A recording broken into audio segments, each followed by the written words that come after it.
I'll put it this way. I was a problem in school. I mean, I remember I have a 9-year-old son who's also having some problems in school right now. Very much the kinds of problems that I have. He was restless. He is easily distracted. The things that the teacher wanted him to learn are not necessarily the things that are most important to him to be learning. And my wife and I talk about, we're worried about our son. We want our son to do well in school. And I say, yeah, but I was just the same way when I was in school. The things that school wanted me to do were not necessarily the things that were most important to me. And so for me, it took the form of not behaving very well. It's funny to think now that I'm a professor and very successful and I teach teachers, but if my students had seen me when I was 9 years old, they would have thought, this kid will never become anything important.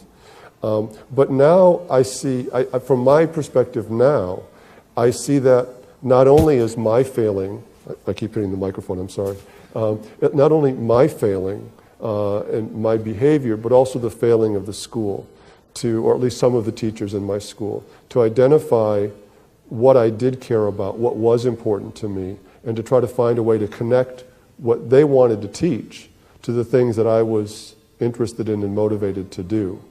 And that's a different starting point in education than saying, here's what you need to learn, you know, your job is to learn what we think is important.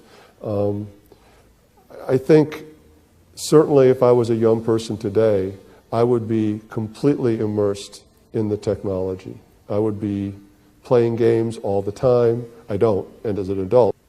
My son is making movies now with the video camera. And I think those are the kinds of things that I see in my son, the things that I think I would be doing. I would be wanting to use technology to create things and make things that were important to me. And in the process, he's learning a lot. But it's not necessarily school information that he's learning.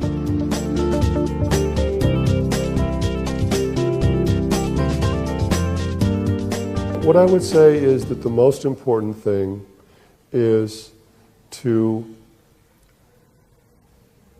understand that the nature of technology is changing now, and that we use expressions like ICT, information and communication technology, that aren't really very good descriptions of a lot of what people are doing with technology now.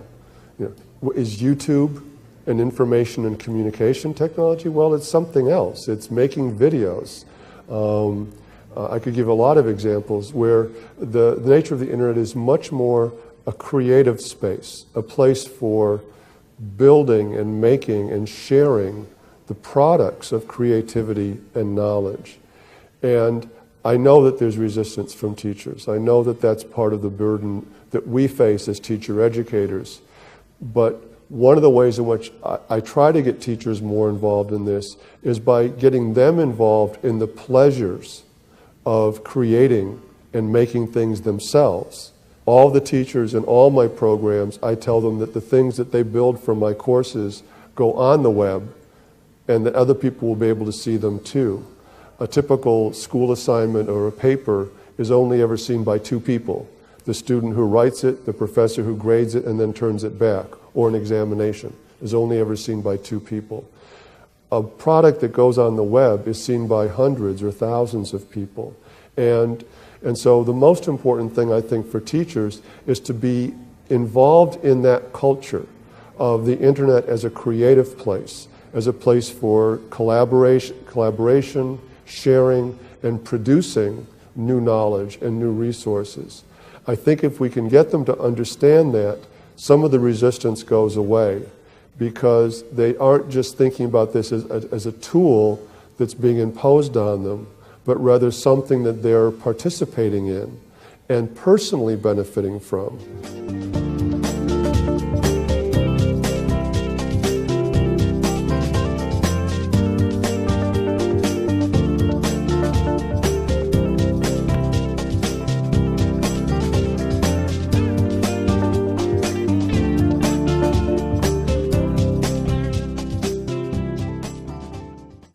Well, of course, this is just a first impression to a very serious situation.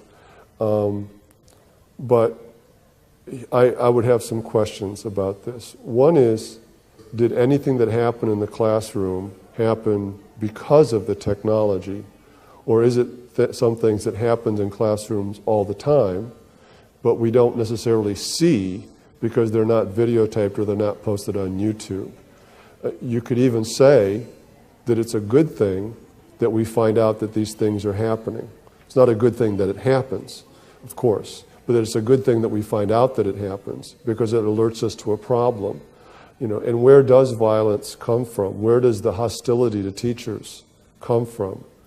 I'll give you a separate case which is kind of similar that happened in Korea. I gave a talk and somebody mentioned an example in Korea where a teacher was physically abusing one of the students in the class, and another student took a picture, took a video of the teacher abusing the student. The teacher, of course, was disciplined for that. But it was very upsetting to the teachers in this country because they suddenly felt like students were surveilling them and sort of spying on them. And many teachers thought, uh-oh, what happens if my students start doing this to me? This is not a simple situation or a simple problem at all, but I think this is the time that we live in. I think most people thought that was a good thing because what was secret or private became public in a way that helped people to become aware of it. These tools of creating information and creating news and sharing it are in the hands of young people. They're in the hands of more and more people now. And there's good and bad manifestations of that. The situation with the teacher with their hair on fire is obviously a negative example in terms of what happened. But maybe it alerts us to problems, that makes us more aware of problems, that maybe will help us to recognize them and deal with them, that before then had been sort of below the surface.